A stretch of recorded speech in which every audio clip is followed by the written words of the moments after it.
এসে বলেন, তখন আমি ব্যাখ্যা দিই।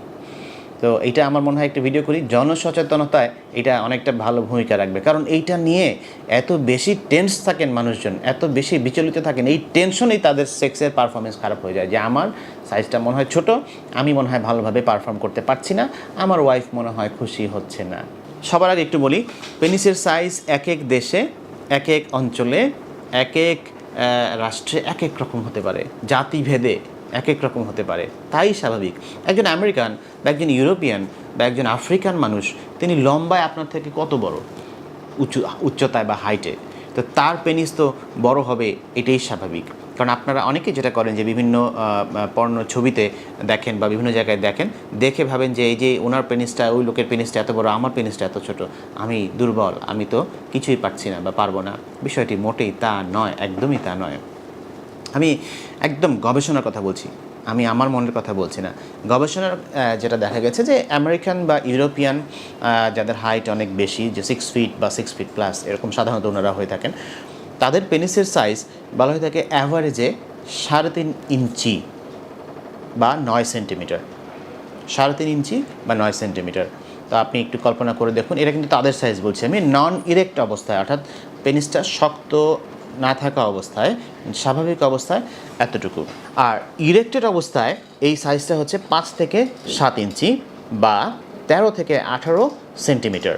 এটা ওনাদের কথা বলছি, আমাদের হিসাব আমাদের কাছে, ওনাদের হিসাব ওনাদের কাছে, ওনাদের সাথে কম্পেয়ার করলে আমাদের দরকার নাই। কারণ আপনার পার্টনার তো আর আমেরিকান ইউরোপিয়ান না, আপনার পার্টনার তো আপনার বাংলাদেশি, তাই না? সো এবার আমি বাংলাদেশি, ইন্ডিয়ান, ওনাদের পেনিসের সাইজ সম্পর্কে একটু বলি। ইন্ডিয়ান, বাংলাদেশি এই অঞ্চলের মানুষদের পেনিসের সাইজ সম্পর্কে জানতে গেলে যেটা আপনাকে আমি একটু বলি, সেটা হচ্ছে যে 2 থেকে 3 ইঞ্চি নর্মাল অবস্থায়, উত্থান অবস্থায় না, স্বাভাবিক অবস্থায় এটির সাইজ হচ্ছে 2 থেকে 3 ইঞ্চি। আর যখন উত্তেজিত হবে পেনিস, তখন উত্তেজিত অবস্থায় এই পেনিসের সাইজ অবশ্যই নর্মাল অবস্থা থেকে বড় হবে। আর উত্তেজিত অবস্থায় এটি 5 থেকে 7 ইঞ্চি পর্যন্ত হতে পারে, আর এটির সেন্টিমিটারে বলতে গেলে 8 সেন্টিমিটার থেকে 18 সেন্টিমিটার পর্যন্ত হতে পারে। এই সহজ হিসাব। এইবার কথা হচ্ছে যে পেনিস আকৃতির দিক থেকে চিন্তা করলে 2 রকমের হতে পারে। একটা হচ্ছে আমরা বলি গ্রোয়ার পেনিস, একটা বলি শোয়ার পেনিস। কিছু পেনিস আছে যেগুলো হচ্ছে যে এই নর্মালি খুব ছোট থাকে, কোচকানো থাকে এবং মানে ভীষণ ছোট সাইজের থাকে, যেটা আসলে মানুষকে বেশি টেনশনে ফেলে দেয় যে আমার তো পেনিস এত ছোট কেন। নর্মালি এরকম থাকে, উত্তেজিত অবস্থায় বড় হয়। এই পেনিসগুলোকে বলা হয় গ্রোয়ার পেনিস। গ্রোয়ার পেনিস উত্তেজিত হলে 100% বড় হয়ে যায়, এবং আমি যদি পরিমাপে বলতে যাই 2.1 ইঞ্চি বা তার বেশি বড় হয়ে যায় নর্মাল অবস্থা থেকে। আরেকটা পেনিস আছে শোয়ার পেনিস, দেখতে বড়, নর্মাল অবস্থায় একটু বড়ই থাকে, উত্তেজিত না, নর্মাল অবস্থায় বড় থাকে। কিন্তু মজার বিষয় হচ্ছে তাদের পেনিসটা যখন উত্তেজিত হয়, যখন তারা সেক্স করতে যান বা উত্তেজিত কিছু চিন্তা করেন, তখন যে অতটা বড় হয় না, কিন্তু তখন ওই বলা হয় যে 1.5 ইঞ্চির কম বড় হয়। তার মানে তাদের পেনিসটা হচ্ছে যে নর্মাল অবস্থায় যেরকম, উত্তেজিত অবস্থাও একই সাইজ।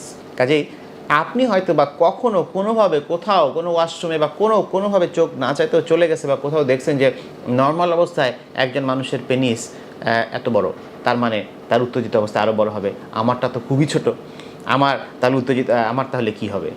বিষয়টা মোটেই তা না। 2 ধরনের পেনিস আছে, একদম বৈজ্ঞানিক কথা এটা, গ্রোয়ার পেনিস অ্যান্ড শোয়ার পেনিস। আপনার পেনিস কোনটা আপনিই বুঝে নিন।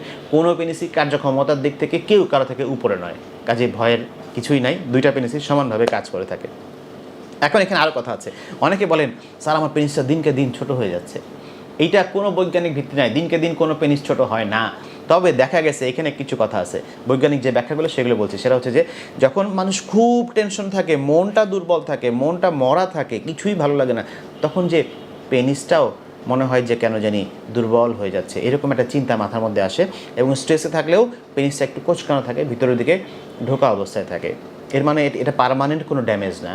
যখন উত্তেজিত হবে তখন হচ্ছে যে এটা বড় হবেই ঠিকই। তো টেনশনে থাকলে এরকম কোঁচকানো থাকতে পারে। খুব ঠান্ডার পরিবেশে বেশি ছোট অবস্থায় চলে যেতে পারে। আপনি সুইমিং বা সাঁতার করছেন, নদীতে সাঁতার করছেন, পানিতে নেমেছেন, গোসল করছেন, ওই সময় কোঁচকানো থাকবে, একদম ছোট থাকবে, নর্মাল অবস্থা থেকে আরও ছোট হয়ে যেতে মনে হবে, ওই সময় হয়, আসলে এরকম হয়। তো ওইটা দেখে বিচলিত হবার কিছু নাই আসলে। আপনি একটু গরম পরিবেশে যান, দেখবেন যে ওটা আবার একটু স্বাভাবিক অবস্থায় আসছে। তো এইগুলো আসলে একদম রিভার্সেবল, কিন্তু এমন কিছু না যে একবার ছোট হয়ে গেছে বা কেন গেল তার মানে তো আমার পেনিসের সমস্যা হচ্ছে, মোটেই তা না। এগুলো ভ্রান্ত ধারণা, এগুলো মানুষকে টেনশনে ফেলে দেয়। ডাক্তার ঘুরতে থাকেন আপনারা বিভিন্ন এইগুলোকে পুঁজি করে দেখবেন যে রাস্তাঘাটে অনেক ওষুধ বিক্রি করে, তাদের মাঝখান দিয়ে অনেক লাভ হচ্ছে, মাঝখান থেকে ক্ষতিটা কিন্তু আপনারই হচ্ছে যদি আপনি এই চিন্তাগুলো বেশি করেন। সো আমি মনে করি এগুলোকে একটু ক্লিয়ার করা দরকার। এই ধারণাগুলো আপনাদের মধ্যে একটু পরিষ্কারভাবে আজকে দিয়ে দিলাম। পেনিসের সাইজ এবং শেপ এটা নিয়েও ঝামেলা আছে। অনেকে বলেন যে আমার পেনিসের একটু বাঁকা বা একটু কার্ভড এরকম বলেন উত্তেজিত অবস্থায়। হতে পারে, গবেষণায় দেখা গেছে এরকম হয়, অনেকের একটু বাঁকা হয় ডানে বামে বিভিন্ন দিকে। তো বাঁকা হতে প্রবলেম হয় আনলেস যদি আপনি যতক্ষণ পর্যন্ত আপনার সেক্স করতে গেলে যদি ব্যথা ফিল করেন তাহলে আপনার প্রবলেম, আদারওয়াইজ একটু আকৃতিতে এদিক সেদিক হলে এইটা ভয়ের কিছু নাই। মজার একটা বিষয় বলি, সেটা হচ্ছে যে অনেকেই বেশিরভাগ পুরুষই মনে করেন যে পেনিসের সাইজ যত বড় হবে আমার পার্টনার তত খুশি হবে। বিষয়টি সম্পূর্ণ ভুল, অবৈজ্ঞানিক। কারণ হচ্ছে মহিলাদের বা আপনার পার্টনারের যে যোনিপথ, যে ভ্যাজাইনা আমরা বলি, যেখান দিয়ে আপনি পেনিসটা প্রবেশ করাচ্ছেন সেক্সুয়াল ইন্টারকোর্সের সময়, সেই যোনিপথের বাইরের দিকে 1/3 অংশে সমস্ত নার্ভগুলো এসে, নার্ভের সংবেদনশীলতা সবচেয়ে বেশি থাকে, ওই অংশটুকু সবচাইতে সেন্সিটিভ। অর্থাৎ আপনি আপনার পেনিসকে আপনার পার্টনারের যোনিপথ বা ভ্যাজাইনা এর মধ্যে শেষের 3 ভাগ, বাইরের দিকে 1/3 অংশ, মানে পুরোপুরি ভিতরে ঢুকাতে হবে না, বাইরের দিকে 1/3 অংশ, আবারও বলছি, সেই অংশের মধ্যে যদি আপনার পেনিসটাকে সক্রিয় রাখতে পারেন তাহলেই আপনার পার্টনার খুশি। ওইটার জন্য আপনার পেনিস সামান্য হলেই যথেষ্ট, ওটার জন্য আপনার পেনিস খুব বেশি দরকার নাই, বড় দরকার নাই। এই হচ্ছে বৈজ্ঞানিক তথ্য, বলে দিলাম। আজকে থেকে টেনশন মুক্ত হয়ে যান। যারা পেনিসের সাইজ নিয়ে খুব বেশি টেনশনে থাকেন, এসেই আমাকে বলেন আমার পেনিসের সাইজ তো অনেক ছোটো স্যার, একটু দেখবেন, তাদেরকে আমি বারবার এই ব্যাখ্যাটা দেওয়ার চেষ্টা করি, মানতে চান না। প্রয়োজনে আপনারা এখন ওপেন সব কিছু, ইন্টারনেট ঘাটেন, বিভিন্ন গবেষণা দেখেন, এই কথাগুলোই পাবেন। আরেকটা ইম্পর্টেন্ট কথা বলি, মনে করেন অনেকেই, বিশেষ করে ইয়াংদের মধ্যে ধারণা, বাচ্চা বা কৈশোর বয়সে বা একটু বড় হলেও অনেকে ভাবেন, বা বিয়ের পরে অনেকে ভাবেন পেনিস বড় হওয়া মানে স্ত্রীর কাছে সবচাইতে আমি আকর্ষণীয়।